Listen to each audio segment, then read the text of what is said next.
It is Wednesday, my dudes.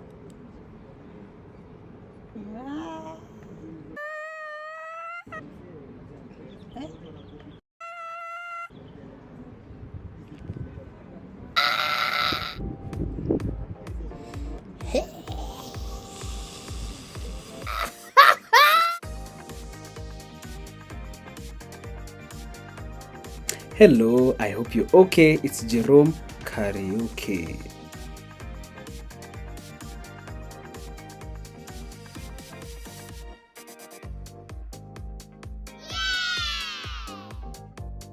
So, I'll talk about a few things that coaching is not, and that will help clarify what makes us different from these other support professions that do a similar job of getting their client from point A to point B, where they are better off, they are more empowered to make decisions. I think I forgot to mention in the previous video, but coaching, this same process, now you can apply it to business. There are business coaches, there are life coaches, there are productivity coaches, there are leadership and team coaches. So the same methodology can be applied to different sets of scenarios, which is what makes coaches pretty, pliable and flexible to different areas. So I shall talk about 4 experiential relationships. Professional experience, they're more professional experiential relationships that are not coaching, but they sort of feel like, and some people often mistake them for coaches, right? And I'll move a bit from the more logical ones that it's easy to understand to the more emotional psychosocial ones, right? The psychosocial award. Yes, it is a word. Nice. Psychosocial, very nice.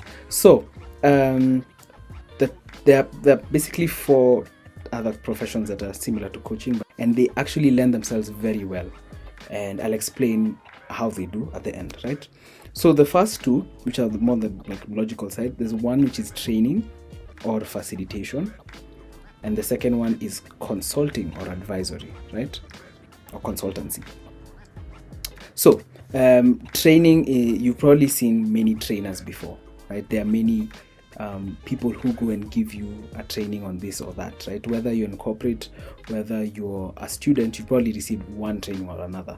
Sometimes you even get a certificate at the end to be like, yes, this person was trained by me with my experience. Anyway, so what training focuses on is giving new insights, right? That you probably didn't have before, and now that you have these new insights, you can go and do things differently, right?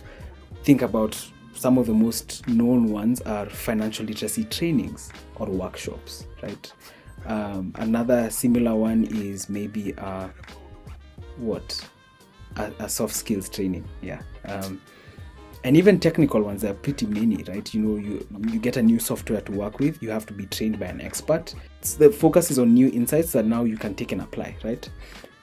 And I'll talk about why training it's great, right? It's necessary.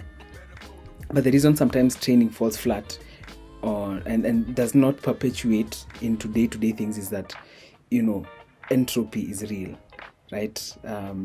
People are very habit-based.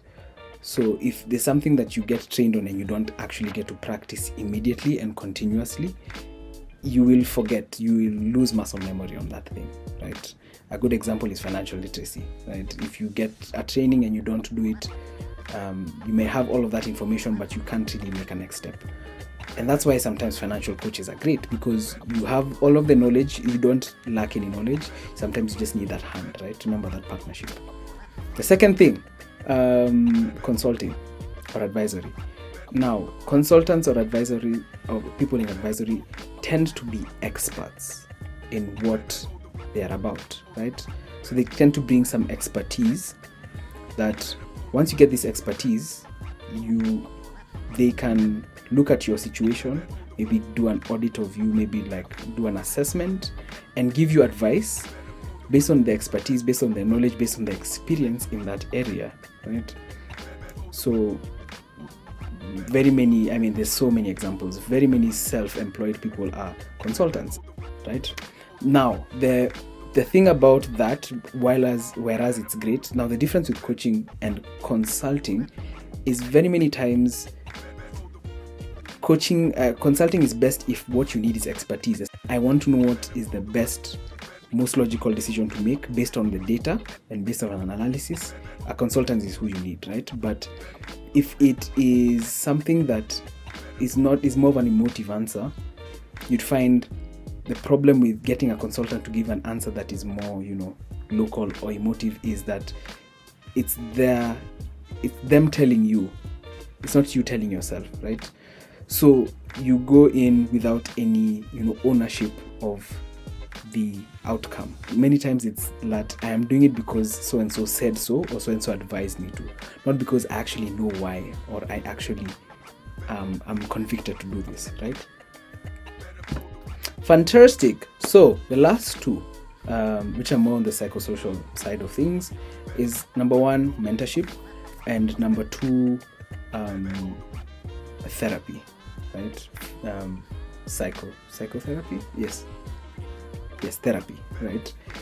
So mentorship is where, similar to coaching, it's a partnership. It's two people who agree, and there's an exchange of information. But most times it focuses on the life experience of the mentor, who says, this is what I did in this situation. Maybe you should do it. I don't know, right? They don't give you advice. Sometimes they do give you advice if they're an expert, right? But usually they typically just walk you through, this is what my life story looks like. This is how I approach that situation that you're going through. And as a consequence, you take that information in and see what you'll do, right?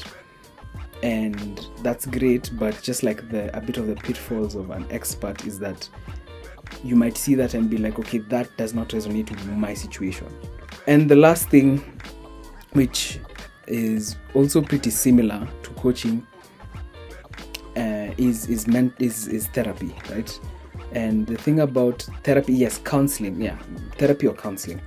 Now the thing about therapy, and the main difference between it and coaching, is that therapy seems to focus, or the primary focus of therapy is to help you identify something in your past.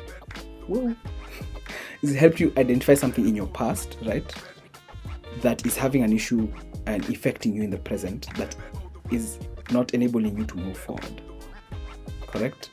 And many times this is past, wounds, trauma, experiences that you've not really unpacked, and they are affecting you emotively. And that's a very big, it's a very big, you could call it sometimes a gray area, right? Because sometimes a person will be really, what coaching lends itself to, like we talked about, is a goal, right? And a person really wants to go to that goal, but there's something pulling them back.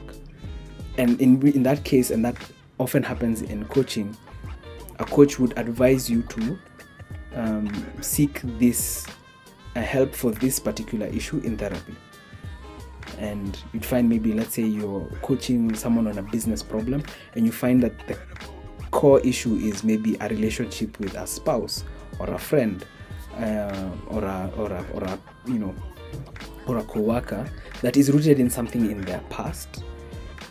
You can very easily be like, okay, listen, as a coach, this is outside my jurisdiction, and this is something that you probably have to see a counselor or a therapist. That all of these professions work in tandem, basically. You would find some of the best coaches are counseling psychologists by training, or they have deep sectoral expertise in something, right? Or they have done mentorship for a long time. And what that does is it gives you the experience of helping another person, because you are sure that the outcome or the benefit is for the other person, right? However, many times, to switch from this profession actually to become a trained coach, you have to get out of that space where typically in this range of things, you tend to be the one who has the information and has the advice, right? Or has the suggestions. as a trainer, you'd be like, try this thing, right? As a consultant, you'd be like, this is the problem, not this, right? As a therapist, you'd be like, maybe the problem is this relationship. As a mentor, it would be like, I did it differently and it worked for me, so it should work, right? So all of these things are mindsets that when you're training to be a coach, you have to be aware of and always, catch yourself on, because coaching, like I said, is always a partnership. It's always, the onus is always on the client to take the action. You're just there to, to help them take that action, right? So, yeah. So I hope I helped you, learn a bit about what coaching is not, and hopefully that has shed a bit more light into what coaching is. And please look forward to more stuff. Stay tuned. Cheers, and do stay hydrated, right? Drink water. Yeah. Have a good one. Bye-bye.